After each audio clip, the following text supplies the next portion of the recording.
Hello, good morning, good afternoon, good evening, whatever time it is, wherever you are in any part of the world, whichever part of the world you are. I don't know, I was getting my tongue tied there. So thank you so much for joining us. It is evening for us, and so we are so happy that you could be with us. And I'm so excited. I am so excited because this is the program that we have long been waiting for. We've been wanting to bring this program to you. And we've just been facing challenges one way or the other. But finally it has happened. We've managed to get in the Dr.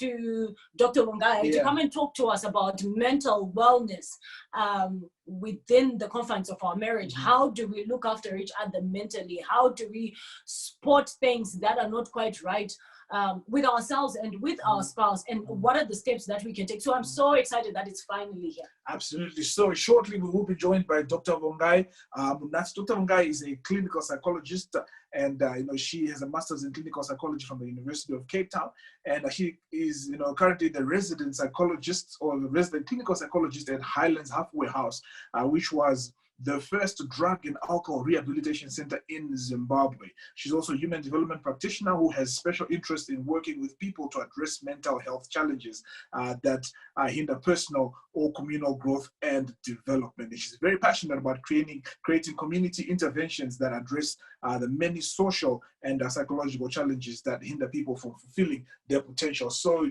you will hear for yourself. She is such an amazing tool, an amazing resource when it comes to this area of mental health. And, it's something that we definitely all need. To a certain degree or a certain extent, each and every one of us have gone through, whether it is depression, whether it is whatever kind of mental instability we may have gone through. Sometimes we just brush it under the carpet and just let it go without actually realizing that is what was happening. But so today we shared a little bit of that. Obviously, we cannot talk about mental health exhausted in a 45-minute Facebook Live, but I think we'll be able to just touch on just the vital key things that we can take away and be able to help us. Again, this is not a live program; it's a pre-recorded program that we did with Dr. Vongai.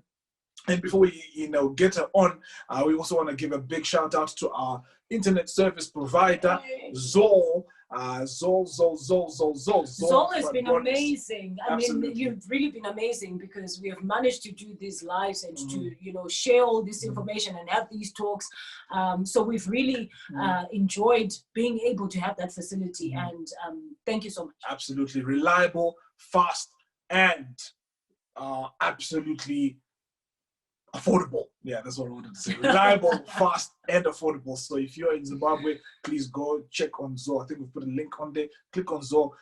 They'll hook you up with your fiber. They'll hook you up with, Vibronics. They've got so many different packages that you can pick from, which will suit your requirements. So thank you. A big shout out to Zol there. So yes, we are going to call on Dr. Vongai Munatsi for us to be able to have that mental health talk in marriage. How do we handle mental health in marriage?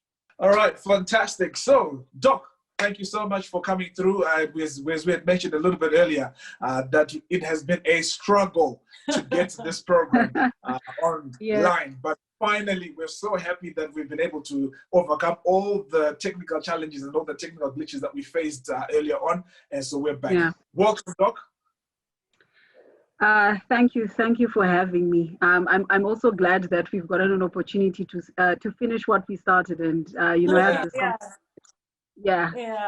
And Doc, I think this is it's a much needed topic of discussion, because we found even after we had promised that we're going to air this one out, we started having people asking us guys, what happened to that program? So I think it's a key thing, it's a key issue, especially now in the environment that we are in right now. Yeah, I think there's a lot of pressure, and there's a lot that's going on with mental health.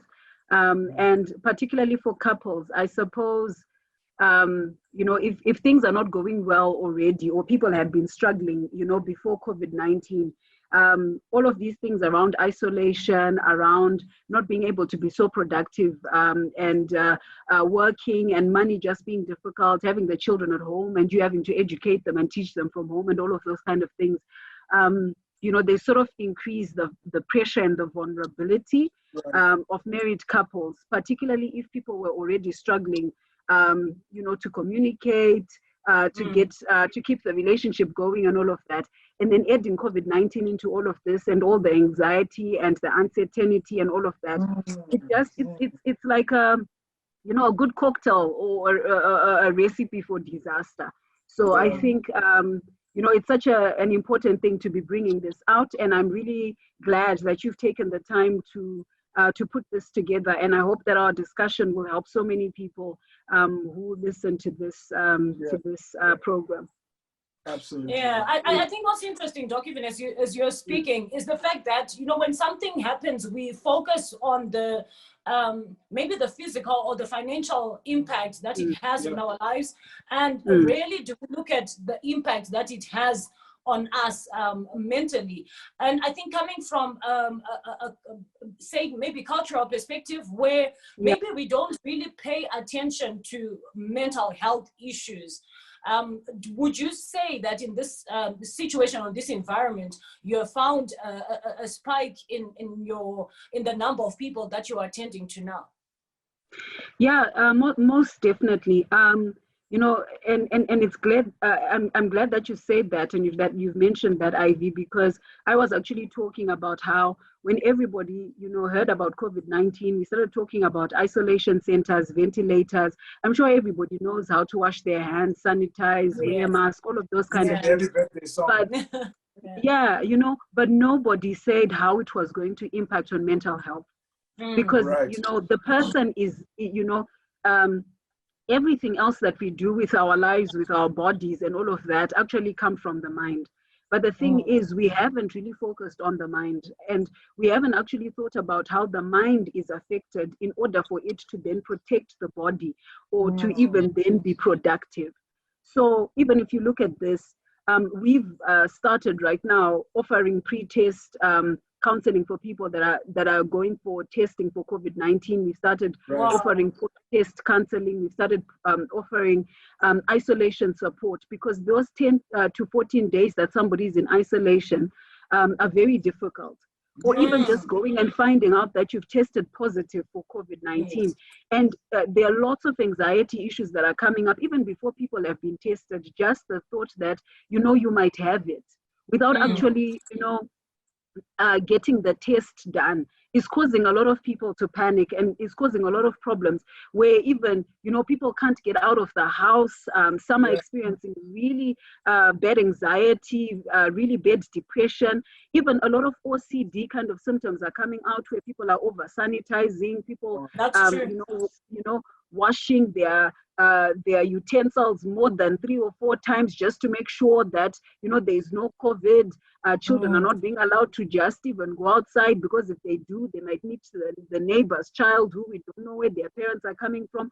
There's a lot that's happening within the communities around COVID-19 that's actually affecting, mental health and well-being.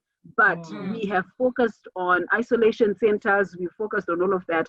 And you find that this is not just I think a Zimbabwe problem, but a lot of the time it's actually a world problem, because now people are thinking about mental health.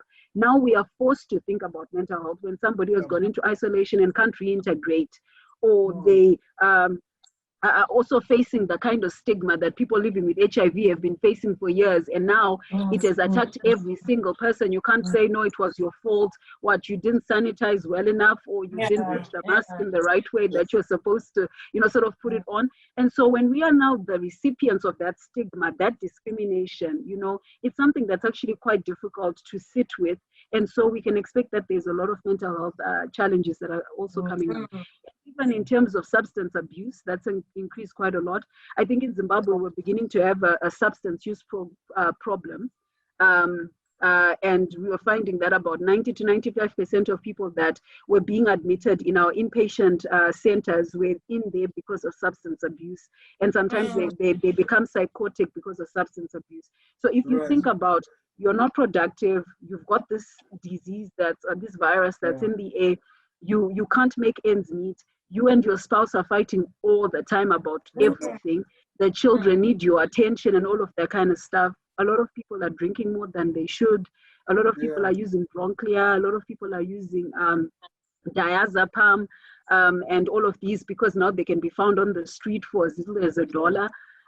So all of these things are kind of there, and they're plaguing our society at this moment. That's it. Well, Doc, maybe just to take you back a little bit, and just to go back to basics. What is mental health? What is being in a state of well-being, mental well-being? What are you talking about when you say things like that? Okay, so when we are talking about mental health, we are talking about a state of well-being in which a person is able to do their best. So in everything that you are doing, you feel that you have given it your best and you can do your best. Okay.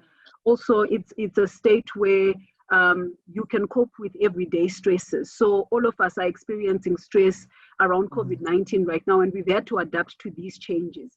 And when you have got good mental health, you can adapt and cope with these changes, okay? And then also another thing is that you can maintain your relationships, and you have good relationships with the people around you.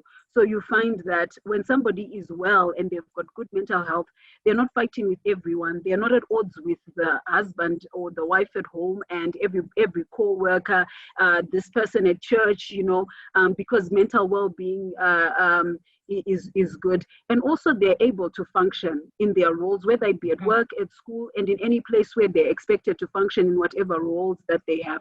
So when a person is able to do that in the various spheres of their lives, and they're able to cope with normal and everyday stresses, then you know that a person has got good mental health, or they have got they've got well-being.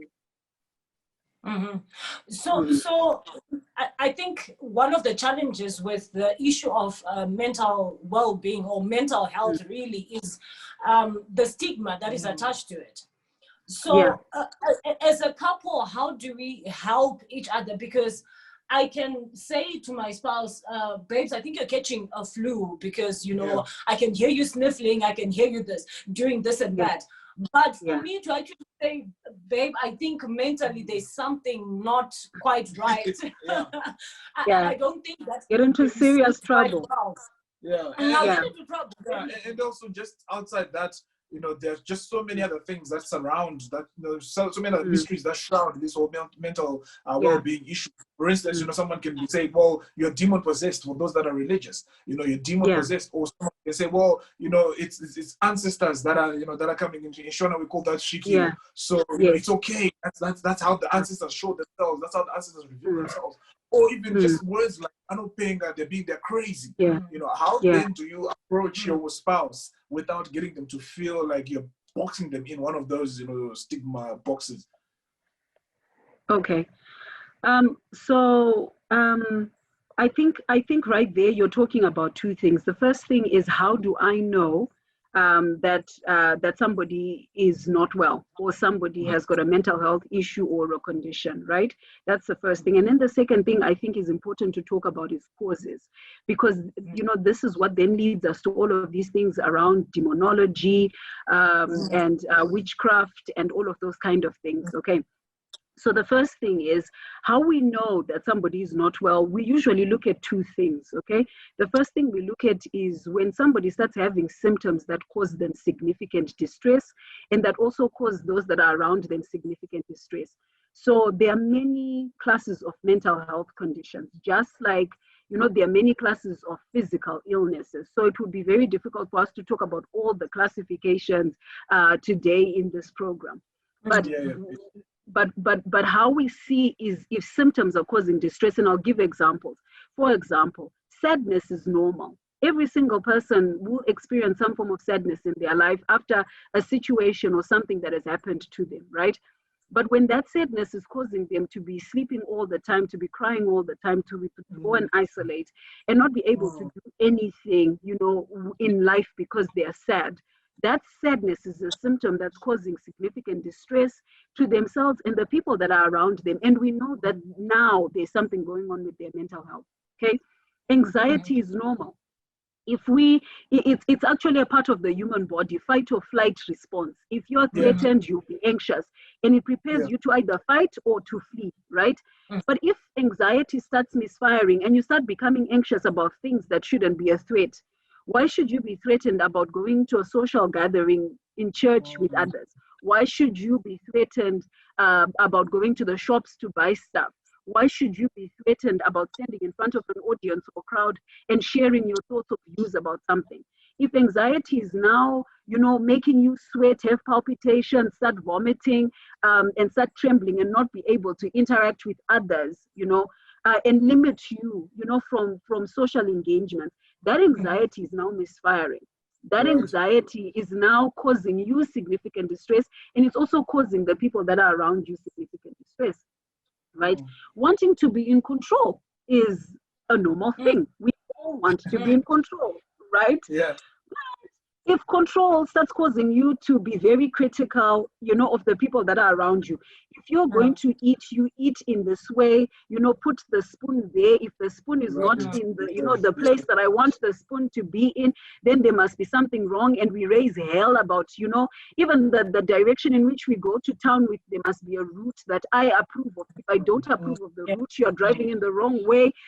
That control will begin causing distress to the person who wants the control, and also those that are around them that, are experiencing that. Even things around hearing voices, and we are going into the spiritual and the sort of a Christian sort of realm. I'll use that as an example, right? Yeah. Hearing voices and seeing visions are not a problem.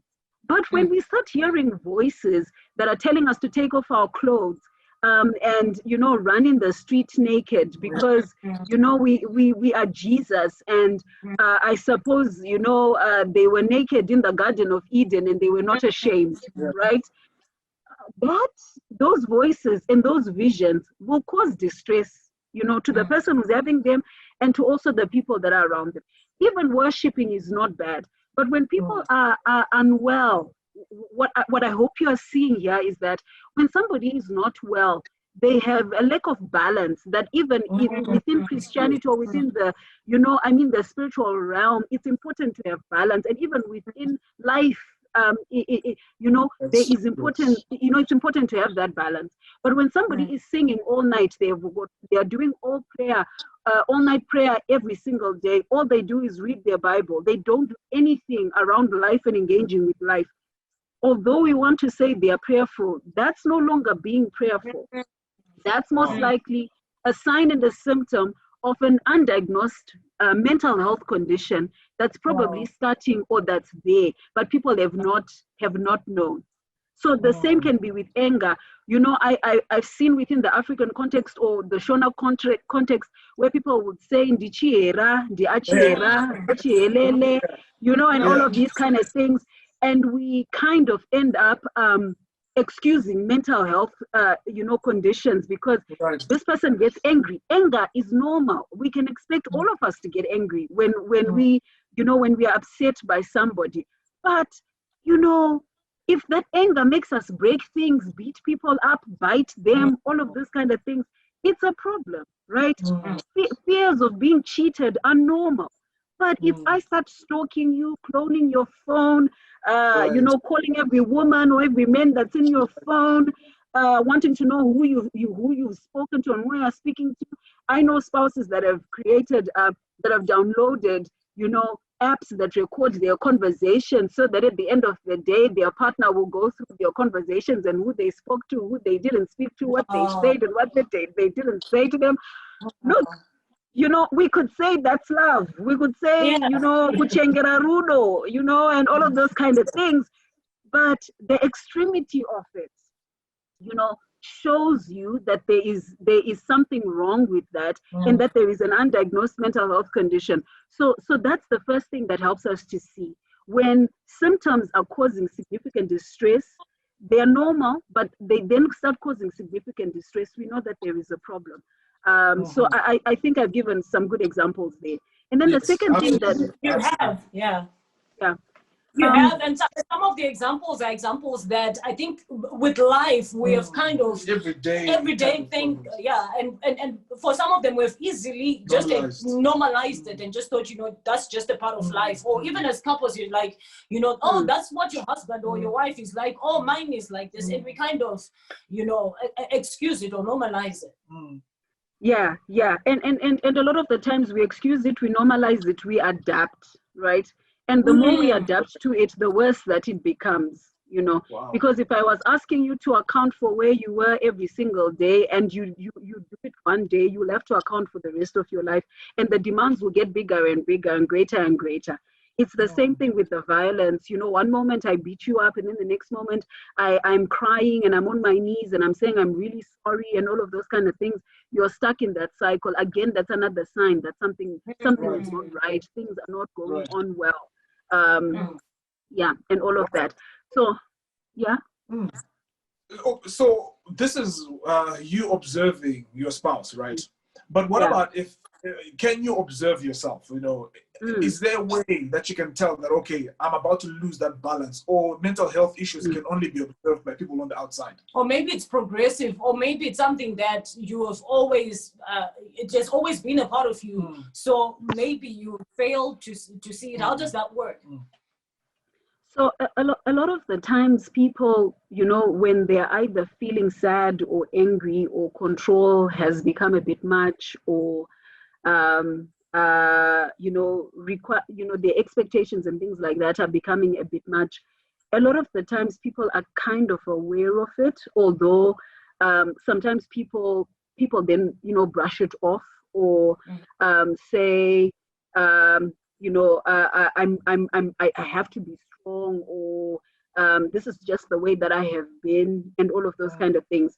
So because again, we have very little knowledge within the communities around mental health, people, when we say mental health, they think of the person who's hearing voices, seeing things, who's confused, who's walking in the street, who's you know, who's eating from a bin and things like that, who has no direction, is delusional.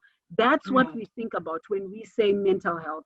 Which is why when you say, I think there's something going on with your mental health, or you're not well, people don't tend to take it well, because you know, all of us, you know, if I tell you the signs and symptoms of depression, I tell you the signs and symptoms of anxiety, you will find out that all of us have probably had some mild form of depression in our lives, you know. But because we haven't known it, we then think that when somebody says, I think something is affecting your mind, you can't tolerate it, and you can't accept it. Even for most of us, in terms of the problems that we end up having with our spouses, a lot of it is actually coming from parenting and how we were raised by our parents. And if there was neglect, if there were challenges within that household, if our parents had depression or anxiety, they could have predisposed us to that. If they were controlling, if they were abusive, we could have actually been predisposed to that. And just because of the way that we were raised, we could have all of those kind of traits within us. So a lot of the challenges that we then have in marriage are about two people that are coming from two different worlds with their own issues, trying to put a marriage together and trying to build a lot of things. And a lot of the times they're on autopilot. They actually don't know that they have got these issues. So even how you got attracted to Ivy and Ivy got attracted to Simba, there's a story behind that. And you know, and the challenges that Ivy and Simba will face in their marriage, you know, some of it will have to do with Ivy, some of it will have to do with Simba, some of it will have to do with intersecting pathologies. You know, like your Simba represents or reminds me of my dad. And when he speaks like that, he takes me back, you know, to that day where, you know, when things didn't go so well in childhood. But I don't actually realize that that's what's going on. And my reaction is not actually about Simba. My reaction is about my dad and my mom. It's about my past. And so because we're on autopilot, and what attracted me to Simba anyway was that he looked like my dad, and I was trying to fix what happened in my past, you know, through Simba, you know. You see? So mental health, you know, is a part of us, because it's about everything from how you got attracted to each other, how the decisions you make about, you know, where our children go to school, what we will eat, the the plan for the future and where we will go from here, how we communicate with each other, the conflicts that we have, all of that is around mental health and your template for marriage and your template for life. And that is something that nobody actually addresses and talks about. So that's why, you know, we have all of these challenges within marriage to start with. And then if we add COVID to it, it's just ready to explode. I'm glad you mentioned the word template. So is there like a template or some kind of a script that, you know, you take maybe couples through for them to be able to point out and to, you know, gently guide their spouse to getting help when it comes to mental issues, you know, mental health issues, like, so that I am noticing that there's this, so that, you know, she doesn't or he doesn't, you know, build up defensive walls and just really receives it in the spirit in which, you know, the other spouse is giving it in. Okay, so there is a way of talking about it, but I think the first thing that's important is around not blaming the other person or not saying, I mean, you're crazy, you're cuckoo, you're mental, you're losing it, and using all of those kind of denigrative words. But it's to talk about the behavior that you're noticing, and then you're talking about how it's affecting you. So a lot of the times when you say to somebody, you know, you're the problem in this relationship, you're the one who doesn't understand, you're the one who talks too much, you're the one who's controlling, you're the one who's domineering, you're the one who doesn't listen, or you're the one who's this.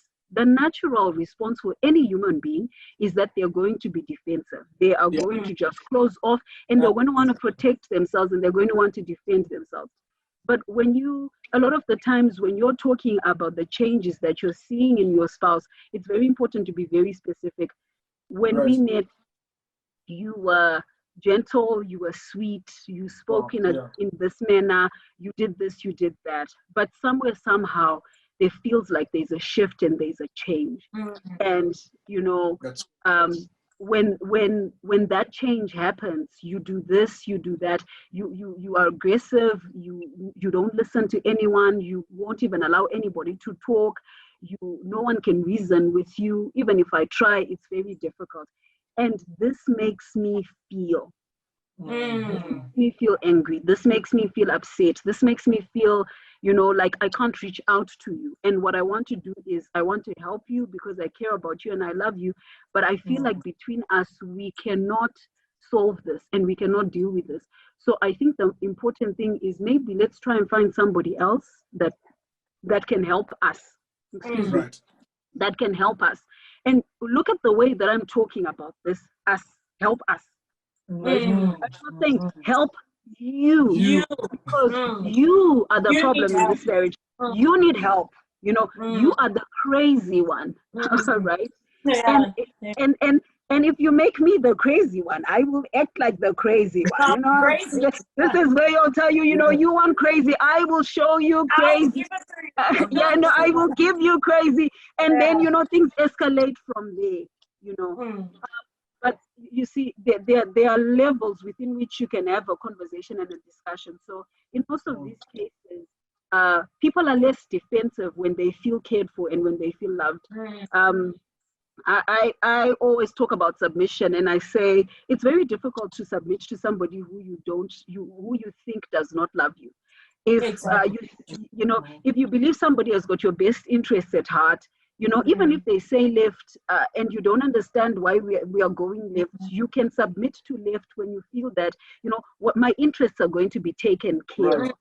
But if you feel that your interests will not be taken care of, you're not going to submit to that. You're going to be very aggressive and wanting to, you know, make sure that your interests are well taken care of. So it's very important, you know, to actually look at where the relationship is. Because when the relationship is flowing well and we're having a good conversation around, okay, this is what's going on, and I think you need help, it's easy to talk about these things, and it's easy to share and to get to a place where we understand each other, and also when the other person agrees to get help. But if my spouse is now hearing voices, is now seeing things, is confused most of the time. They don't know where they are. They don't know what they're doing. In that moment, reasoning with them is not going to work.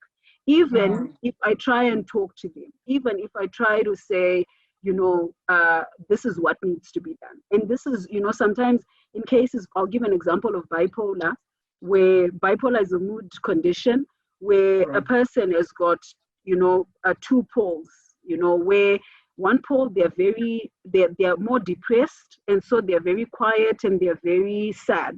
The other pole, they are manic, so they're very high, they're very talkative. Their mood is almost like, swinging like a pendulum, highs and lows. They can also be very aggressive, hearing voices, seeing things. Sometimes they even get to a place where, even reasoning with them and talking to them, they won't understand you because their mind is racing so much and they're going so fast. In that time, it's an emergency. You cannot have a conversation there. What you need to do is then recognize that whatever my spouse is saying to me in this moment whilst they're ill, it's not me, it's not them talking, it's the condition that's talking to me, and I need to take care of them. And you need to take them to the hospital. You need to make sure you get help for them. Sometimes in those situations, you might need to force them to go to hospital. And there are cases where we've had the police involved because somebody's being so aggressive and so violent, and they might need to be handcuffed, and they come to the hospital handcuffed and they get admitted like that. They will shout at you, they will swear at you, they will tell you that you're the worst thing that has ever happened to them. But it's not... you don't take it personally. Yes, you should not take it personally, because what you're talking to is the condition and not your spouse any longer. So there needs to be that. There needs to be that that separation so that you can be able to respond and you can be able to take care of them. So Doc, there are times where, like you mentioned being sad, you mentioned depression. So at what point does affirming your spouse cease to have any effect on them mentally, such that you now actually need the medical intervention? Because I know we've often been taught that, you need to pump them up. When someone is feeling down, you need to pump them up with, encouragement, with words of affirmation and, things like that. But at what point do I say, you know what, this is now beyond me? I need to get help. Usually, there are levels of any condition or any illness, and there are mild forms of, let's say, for example, depression, where somebody is just down, and it's noticeable, it's visible that they are down. They might not be as talkative or as interactive as they used to be, or they're changing their routine and things like that. And even so, when you do speak to them, you can see that what you're saying is sort of lending, and they can hear you, and they're also sort of working to try and get out of that that state, and they're also participating in what you are saying and what you are wanting them to do. But usually, a lot of the times, especially with depression, people then don't realize that somebody is depressed, firstly, because they don't know the signs and symptoms. So if somebody, let's say, for example, you're a mom, Ivy, you stop waking up in the morning, you stop preparing for the kids or for Simba, you are not bathing, you wouldn't be bothered if your hair was combed or not.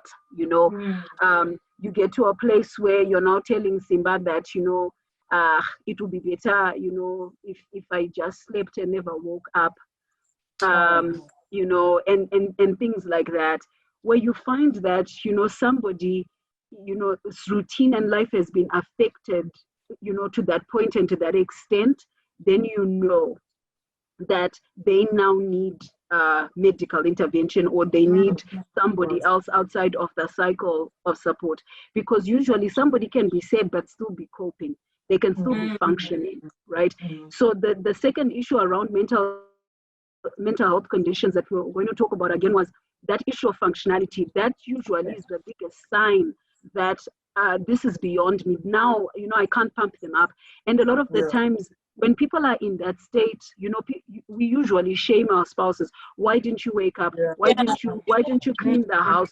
Why didn't you? I can't believe you're still in bed at this. Yes, exactly. I can't believe that the house is still dirty. I can't believe that I've gone to work and I've come back and you haven't cooked anything. I can't believe, but actually if I could cook, I would wake up and do it. Yeah, that's telling you the severity of what's going on with me, because all this other time I could do it. And this is how people become worse and worse and worse and worse and worse. And this is how you find people committing suicide, because nobody was picking it up and it was progressing. So if I know you and you're the person who loves to look clean and smart and, you bother with your hair and your makeup and all of those kind of things, and I noticed that you stopped, I'm just going to say, well, these days she doesn't really like to look nice, or she's just, no, she's not. She's actually giving you a sign that things are not working well. Yeah. So Doc, as you're sharing, I think the one thing that I'm really picking up on is as couples, we really need to be paying attention and being observant of our, what's going on with our spouse, because it looks like these signs are there. They are out there. It just doesn't happen. They are out there in the open, but it takes someone paying attention. Yeah, it does. And especially actually now but the sad thing actually is that when somebody starts becoming sick and or unwell and they are withdrawing or they're not participating in life as they used to, the other partner usually also ends up withdrawing or becomes upset. That why aren't you, why aren't you participating? Why aren't you with me? Why aren't you doing what we used to be doing together? Without actually knowing that the other partner is not rejecting you, or or not just wanting to push you away, or not wanting to play as you guys used to play. They're just not in a good space. They can't play.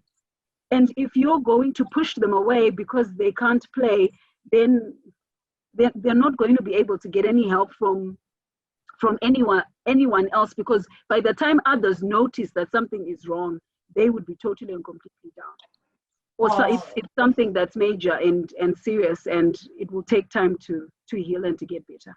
So, Doc, with physical health, right, there are things that people can do to boost their immune system, for instance, so that they prevent, diseases. People can drink lemon water, and people can do ginger and garlic, and people can exercise and whatnot to make sure that their immune system is sorted out, that they prevent, sicknesses.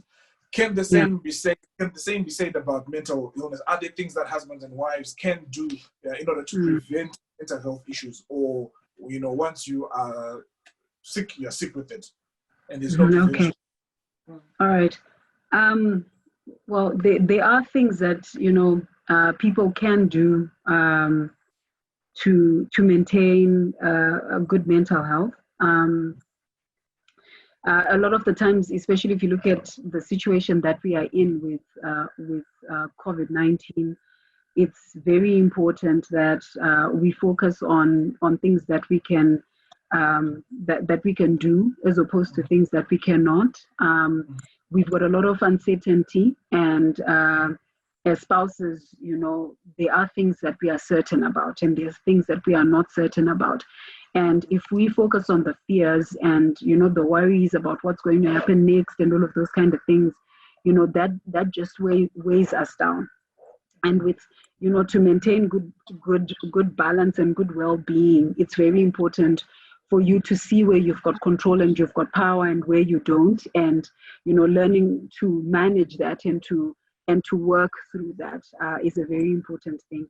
The second thing is that it's very important to create some form of routine in your life, because the routine is protective, and that routine of waking up, going to work, and the children going to school and all of that kind of stuff was very protective for mental health, because we had a sense of purpose. We knew who was doing what and all of those kind of things. And it created sort of like a blanket, that supported us. But now when all of that was sort of taken away, it became quite difficult for people to then contain themselves, because you're at home, you start worrying about, okay, so what are we going to eat? What's going to happen? All of those kind of things. But if you've got a routine around spending time with your family, spending time with the children, doing things together, and even if you're working from home, synchronizing the watch, so to speak, to say, when the children are doing school, you're also working. And when they're done, you've got some family time. And then as husband and wife, you also have got some time together, to just spend time with each other, but also making sure that you also have a bit of time apart, and a bit of, Simba time, IV time, me time, where because again, that was one of the things that would just, drive us crazy. I used to go to work, I go where I'm going, and then we meet at the end of the day, we've got stories, and now we are together, and all we are asking each other, is stuff that probably don't want to answer. So having that, so that we're just not feeling like we are, on top of each other all the time, will help sort of to de-escalate things. Being able to communicate and also talk to each other is very important. Talk about the worries, talk about what's going on, what you're feeling, plan together around this is the revenue that we have. How can we make more even within the situation that that's there, and how far can it take us? What are our contingency plans and all of those kind of things. So if we communicate about our fears, our anxieties, our worries, and also being careful to listen to each other and also not to shame each other. You're the father of this house, you're the breadwinner, why are you not taking care of these things? And look at our state. It then becomes an us and them kind of thing in that household, and there'll be lots of fights. But being able to talk, talking is actually a very helpful tool, and I know that men usually don't use it as much as we do. But it kind of, we call it catharsis. There's a cathartic effect. It kind of takes out all of that stuff that you're carrying, and it takes it out. Exercise is also quite good, because exercise naturally is, like releases endorphins in the body and kind of elevates your mood.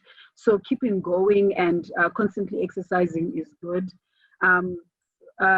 Continuing to socialize with people and connecting with people is important. I know we're in isolation, but so we are observing social distancing, not isolation.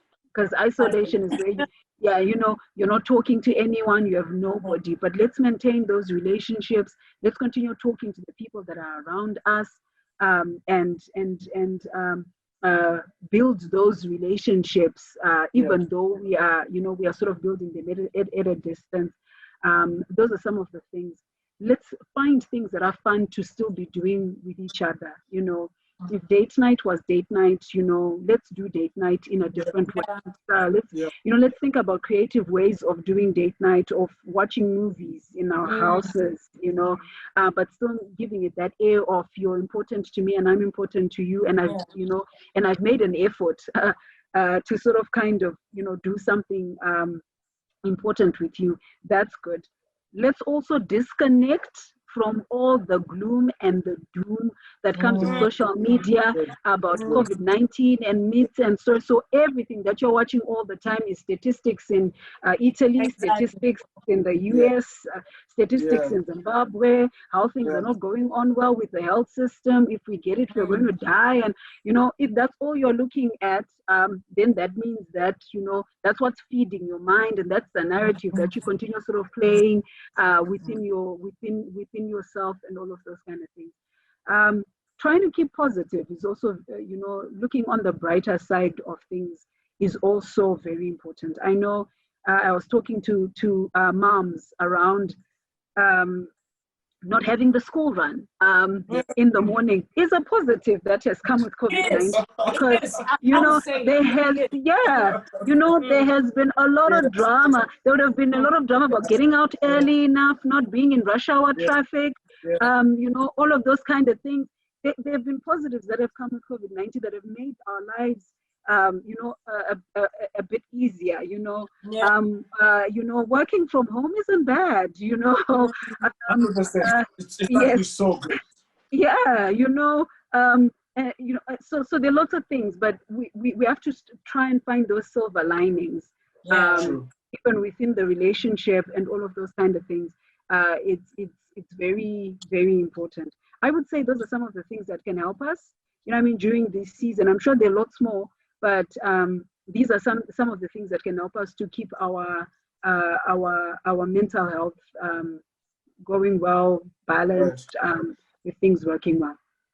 So, Doc, another major thing in this season, we're hearing quite a lot that there's an increase in domestic violence in this current situation. And for me, I'm thinking if we are experiencing a surge or an increase in domestic violence in this season, it probably means that these were people who were probably not violent before this. If we're saying there's an increase, I may be mistaken, but I'm taking it from that maybe perchance these were probably not people that were violent before, but because of what's happening right now, they find themselves in that state.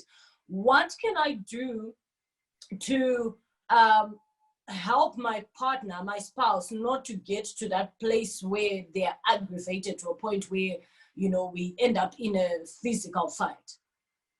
Okay. Okay. I think there are two things, Ivy. The first thing is that it's very possible that, there are new cases of domestic violence that we are finding as a result of, the pressure that has come with COVID-19. But there's also, it could also be the case that there were cases of domestic violence that probably were not being reported, either because, people had ways of sort of getting to a friend or, finding some form of safety mechanisms that probably made isolation quite difficult. But also it's possible that, again, that spouses could also find other ways of distressing or taking out all of their frustrations on other things, whether it's going to work, whether it's going to the bar or whatever, to do certain things. But what probably is clear is that most of these marriages already had underlying issues that probably were there before. And then also they had problems in terms of dealing with conflict. And before COVID-19 happened. So COVID-19 then gets us into the same room, and then we've been probably avoiding these conflicts all the time, all the while. And then all of a sudden, these conflicts are there every single day. We see each other every day. We are with each other every day. Those conflicts are not going away. What tends to happen is that that situation is going to escalate very quickly. And if partners don't know any other way of solving the problem or the issue, they then tend to be aggressive, and then they then tend to beat the other person up. So that again is an issue where somebody cannot influence the other, because there's no need for me to hit you if I can influence you. Because I can, have a conversation with you around what the problem is, and you can hear my point and you can agree with me and we can be on the same page. But if I now feel that I need to exert power over you, or I need to use another form of power, it means there's a place where you have more power than me, and it's now a competition, and now we have to be, standing for power. And it becomes a clash of the titans, So it's a much deeper, I think, problem than just somebody, hitting somebody. I know there was this lady who hacked her husband to death with an ex over a dispute over the remote control. Yes. That, is deeper than that remote control.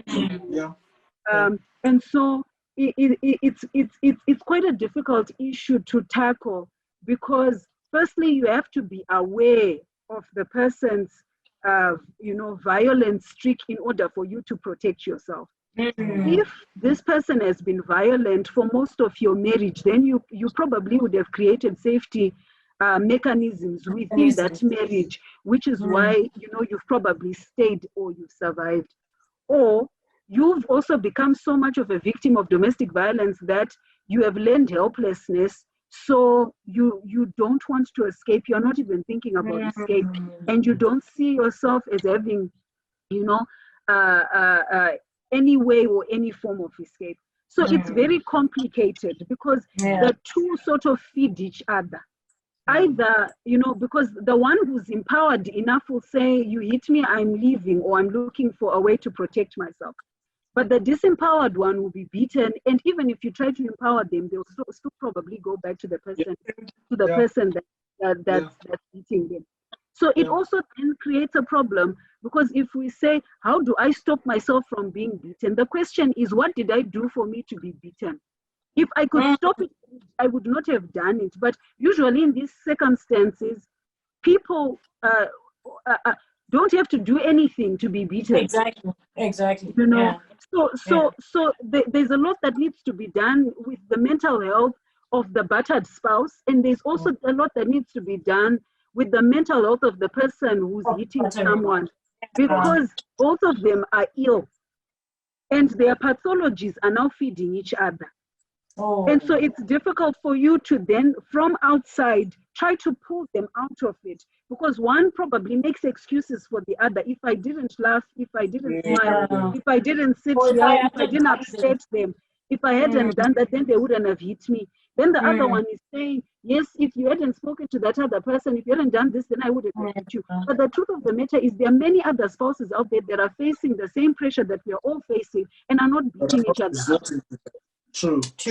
You know what, Doc? I think this is it's a very interesting perspective, because I actually never thought of domestic violence from that light before. But I think this is a whole program on its own, which I think we will definitely need to get your professional perspective concerning that, because really I'd never really thought about that they're actually both not well. And so this is definitely a whole program that we're going to get into. But maybe just your final remarks on mental wellness, especially a final remark that kind of ends on a positive, on a lighter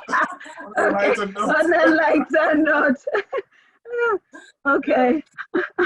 All right. Look,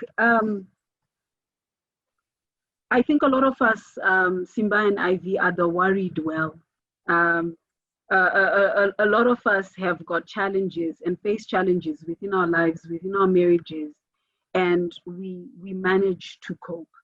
So I think that's something that's important to hold on to, and it's something that's important for us to continue sort of working with and working on.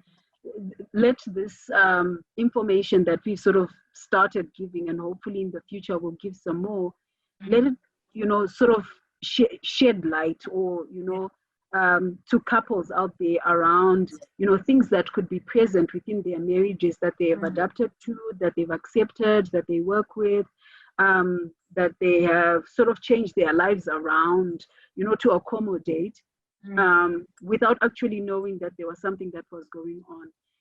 And the important thing to know is that a lot of these are things that can be dealt with, that can be helped, and that people can get support and they can get help, and they can continue with their marriages, and they can raise healthy children and be productive and love each other with things flowing well.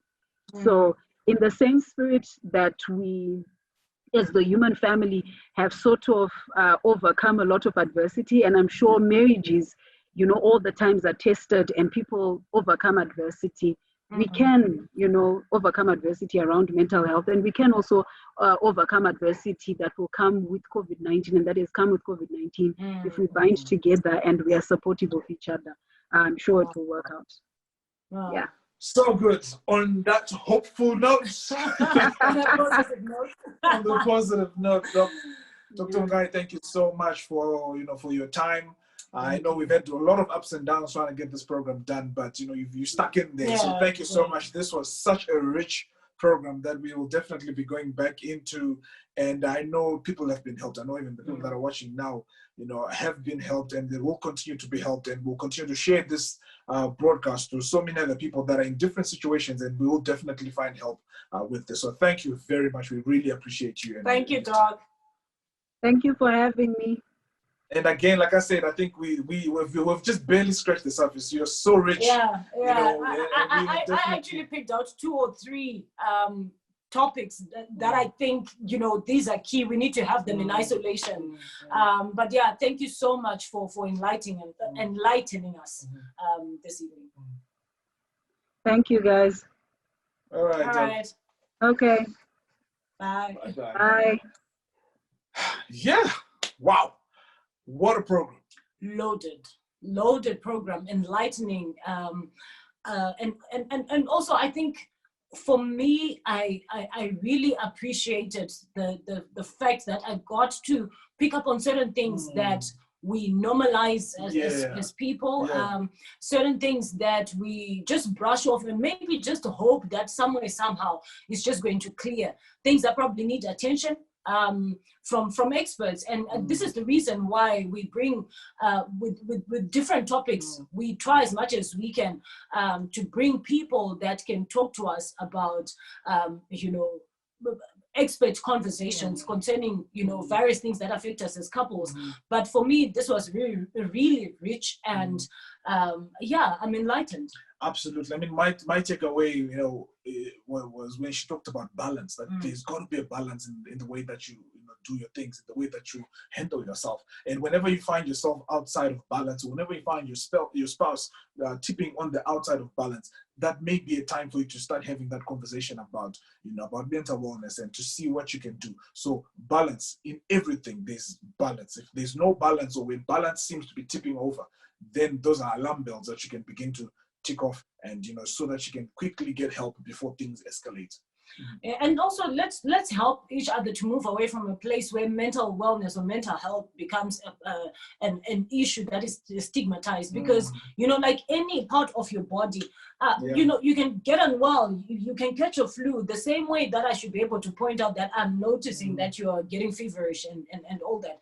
I should be able also to point out to you that, hey, baby, I'm noticing this, so that we can help each other. I'm there as your keeper, and I'm in your team. You know, the last time I think we had a program on, you know, teamwork.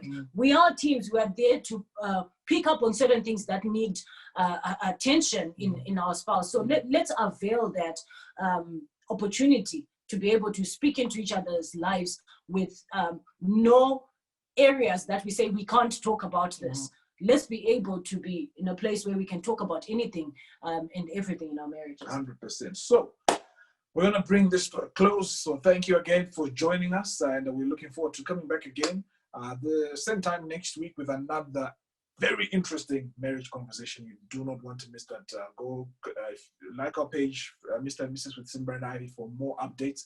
And I think there's also a WhatsApp number there. Should you need anything, it's 0719 765 765. I said it right. You can prefix that with a 263 plus 263 if you're not in Zimbabwe, plus 263 719 765 765. And we really appreciate people that have been getting in touch with us. We've had people getting in touch with us on our WhatsApp number from Zambia. We've had people from Namibia.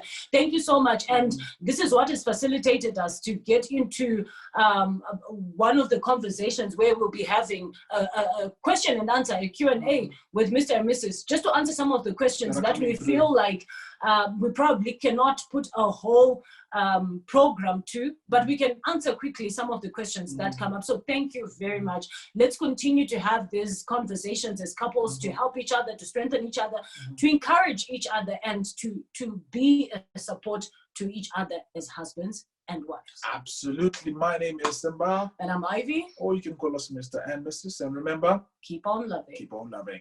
Bye-bye.